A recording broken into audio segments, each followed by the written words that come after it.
ఇవాళ మళ్ళా కాంగ్రెస్ పార్టీని వేస్ట్ అది ఇది అని చెప్పేసిన క్యాండిడేటు మళ్ళీ ఇదే మీరు 10 సంవత్సరాలు కాంగ్రెస్ పార్టీలో ఉండి మళ్ళీ టీఆర్ఎస్ పార్టీలోకి వచ్చినట్టు టీఆర్ఎస్ పార్టీ నుంచి పదవులు అనుభవించి మళ్ళీ వచ్చిన ఆయన కిందనే మీరు మగ్గి తలోంచి పనిచేస్తున్నారంటే మీకు సీము నెత్తురు సిగ్గు శరం లజ్జ మీరు అసలు మనుషుల గాడిదలా లేకపోతే మీకు ఏం చేత కాదా?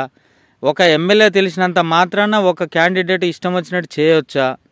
దానికి సామాన్య ప్రజలకు మీరు సమాధానం చెప్పాలి. సామాన్య ప్రజలు అంటే ఉప్పల్పాడు గ్రామ పంచాయతీ వరకు మీరు సమాధానం చెప్పండి. మీరు మండలంలో మీరు తురుంకాలే కానివ్వండి, మీరు పోతుగాలే కానివ్వండి, మీరు తోపుగాలే కానివ్వండి, మాకు సంబంధం లేదులే. కానీ ఇవాళ మాలాంటి వాళ్ళని ఒక 10 మంది ఇలా కూలీలు నా కాడికి వస్తే ఏంది విజయరెడ్డి గారు ఇది పరిస్థితి ఏంది, ఏం జరుగుతుంది, ఏం జరగాలి మేము అది ఇది అని చెప్పేసి అంటారు. వాళ్ళు ఏంది 500 ఎత్తి 1000 రూపాయలు ఇస్తే ఓట్లు వేసే టైప్ అని చెప్పేసి నేను కూడా వాళ్ళని కూడా అరిచిన. ఎందుకు మీకు 1000 రూపాయలు ఇస్తాడు మధుకర్ రెడ్డి ఓట్లు వేయండి అని చెప్పిన. వేస్తారు. మీరు కూడా 600 ఇస్తారో 1000 రూపాయలు ఇస్తారో ఇదేనా ఇక రాజకీయం అంటే? ఒక వ్యక్తి కోసం 10 సంవత్సరాల నుంచి జెండాలు మోసిన వాళ్ళు కూడా సిగ్గు శరం లేకుండా నీతి న్యాయం లేకుండా ఒక ఎమ్మెల్యే గారిని నిలదీయలేని పరిస్థితి మీ కాడ ఉందా? మీకు చావ లేదా? మీకు సత్తా లేదా? ఒకవేళ ఉంటే మీరు ఏం చేస్తానో చెప్పండి. ఇప్పటికీ గ్రామ పంచాయతీలో ఆయనదే పెత్తాను చేయమని చెప్పండి, మేము కాదనట్లే. కానీ ఒకటి టీఆర్ఎస్ పార్టీ మీకు ఏం అన్యాయం చేసింది, మరి కాంగ్రెస్ పార్టీలోకి వచ్చి ఇప్పుడు మీరేం చేయదలుచుకుంటారు? మళ్ళీ ఇళ్ళ కూడా మీరే పెత్తనం చేస్తారా అని చెప్పేసి ఇప్పుడు సామాన్య ప్రజలు మిమ్మల్ని అసహించుకునే కాడికి వచ్చింది. మిమ్మల్ని సూటిగా నేను ఒకటే అడుగుతున్నా, 10 సంవత్సరాలు జెండా మోసిండ్రు కదా, రేవంత్ రెడ్డి గారు కూడా అదే అంటారు కదా, కార్యకర్తలకు అన్యాయం జరగొద్దు అంటారు కదా, మరి మీరు ఎందుకు సీఎం దృష్టికి ఇది తీసుకోపోరు? ఎమ్మెల్యే దృష్టికి ఎందుకు? మీ ఎమ్మెల్యే గారు ఆయన కొమ్ము కాస్తుంటే మీరు ఏం చేస్తాను నాకు అర్థం కావట్లేదు.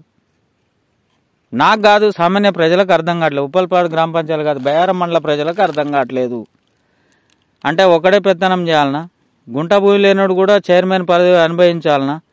లేకుంటే 10 ఎకరాలు ఉన్నోడు నాశనం అయిపోవాలనా? అసలు ఏం జరుగుతుంది? రాజకీయం అంటే ఇదేనా?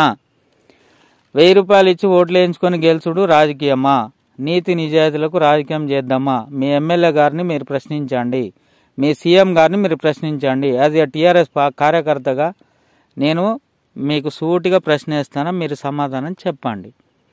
చెప్పలేకపోతే మీరు అంతర్మదనం చేసుకొని ప్రజలకు జవాబు చెప్పండి. మాకు సమాధానం అవసరం లేదు.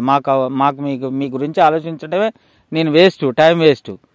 మీరు ప్రజలకు సమాధానం చెప్పండి. రేపొద్దున మేము ఇదే వాయిస్ తోటి వెళ్తాం, మీరు అదే వాయిస్ తోటి రాండి. ఏం జరుగుతుందో అదే జరుగుతుంది. అర్థమైందా? ఎవడు భయపడేటోళ్ళు లేరు.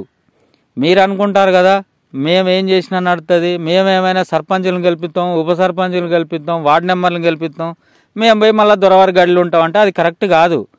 మీరు బరాబర్ గ్రామ పంచాయతీలో ఏం జరుగుతుందో మీరు చూడాలి. మీరు జ్ఞానోదయం కావాలి. ఇప్పటికైనా మీరందరూ ఒకటి కాండి. ఎమ్మెల్యే అయితే ఎమ్మెల్యే ఏందా? ఎమ్మెల్యే మీరు పిలితే రాడా? మీకు సత్తా లేదా? మేము నికార్సైన కార్యకర్తలం సార్, మీరు రాండి సార్ అని చెప్పండి. లేదంటే ఓట్లను బహిష్కరించండి. మా జీపీకి అసలు ఎలక్షన్ వద్దని చెప్పండి. మీకు ఆ ధైర్యం ఉంది. మీ గవర్నమెంట్ ఇది, మీ గవర్నమెంట్ అయ్యా. మాకు గ్రామ పంచాయతీ ఎలక్షన్స్ వద్దు అని చెప్పండి. లేకుంటే మేము ఓట్లు వేయొద్దు అని చెప్పండి. ఎందుకు రాడు ఎమ్మెల్యే? ఎందుకు రాడు ఎంపీ? ఎందుకు రాడు సీఎం? ఎందుకు రాడు? మీకు చేతగాక సామాన్య ప్రజలను ఇబ్బంది పెట్టి మీరేదో మీరు స్వలాభం చూసుకుని నేను అనట్లే. మీరు ఇప్పటికే చాలా ఇబ్బంది పడ్డారు. కానీ ఇంకా ముందు కూడా ఎవరి పెద్దనం కిందనో మీరు పనిచేయకండి. మీ స్వంతంగా మీరు పనిచేయండి. అంతే తప్ప వాడేదో మా కాంగ్రెస్ పార్టీలోకి వచ్చిండు అంటే రేపు చేసినోడు కాంగ్రెస్ పార్టీలోకి వచ్చినా ఇక మాఫీలు అయిపోతాయా? ఇక వాడిని ఏమనరా? మరి నేను కూడా రేపొద్దున కాంగ్రెస్ పార్టీలో జాయిన్ అవుతాను. నేను కూడా చాలా చేసిన అన్యాయాలు, ఇక నన్ను మాఫీ చేయరి. అంతే కదా మీరు చేసేది. ఇంకా ఎంతకంటే చేసేది ఏమున్నది? ఒక సామాన్య కార్యకర్త కాదు, సామాన్య ప్రజలు అడిగే ప్రశ్న ఇది. మీరు ఒకసారి ఆత్మవిమర్శన చేసుకొని ఎమ్మెల్యే అయినా ఎంపీ అయినా సీఎం అయినా ఇలా మొత్తం సోషల్ మీడియా ఎంత ప్రచారమైనా కూడా ఉప్పల్పాడు గ్రామ పంచాయతీలో అదే మా సర్పంచ్ ఇంటికాడ మీటింగ్ పెట్టి ఇప్పుడు మిక్కనాయకుడు ఎవడు? మాజీ సర్పంచ్ మిక్కనాయకుడు ఎవడు?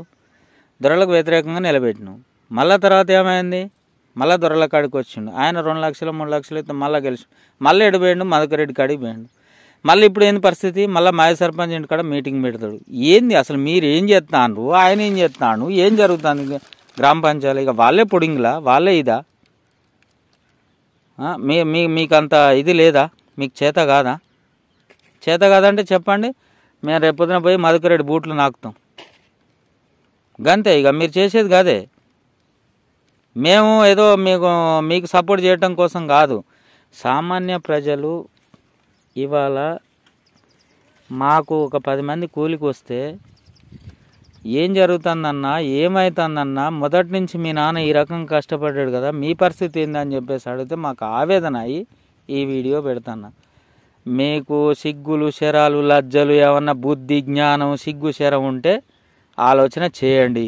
లేదంటే మీ తక్కిన మీరే బరిబాతులు వేసుకొని ఒట్టేట్లా ఇక నేను అనొద్దులే ఆ మాట, కానీ ఊరి పోసుకొని సావురి గంతే. ఇక అంతకంటే ఎక్కువ ఎవరు చేసేది ఏముండదు. నెక్స్ట్ మీది ఏముండదు. ఇక మళ్ళా మధుకర్ రెడ్డి గారిని మళ్ళా ఇది పట్టుకొని మీ మాజీ సర్పంచ్ మిమ్మల్ని పట్టుకొని రోజు సాయంత్రం ఏదో చేసే పరిస్థితి కాడికి వచ్చింది. గంతే. అర్థమైందా? మీరు మమ్మల్ని విమర్శించటం కాదు, మీ ఆత్మ పరిశీలన మీరు చేసుకోండి. మీకంటూ ఒక ఇది ఉంది కదా, 10 సంవత్సరాలు మేము జెండా పోసిన కార్యకర్తలని సీఎం కూడా చెప్తున్నాను కదా, మీకు కనీసం సీఎంని ఎక్కుతురు లేదు కదా. కొత్తగా వచ్చిన వాళ్ళని మళ్ళీ పెత్తనం చేయనిచ్చి ఎమ్మెల్యే ఆయన పక్కన ఉన్నాడు కదా అని చెప్పేసి అనటానికి ఇలా సామాన్య ప్రజలు మిమ్మల్ని చీత్కరించుకుంటారు. మీ ముందు అనలేకపోవచ్చు కానీ మీ వెనకాల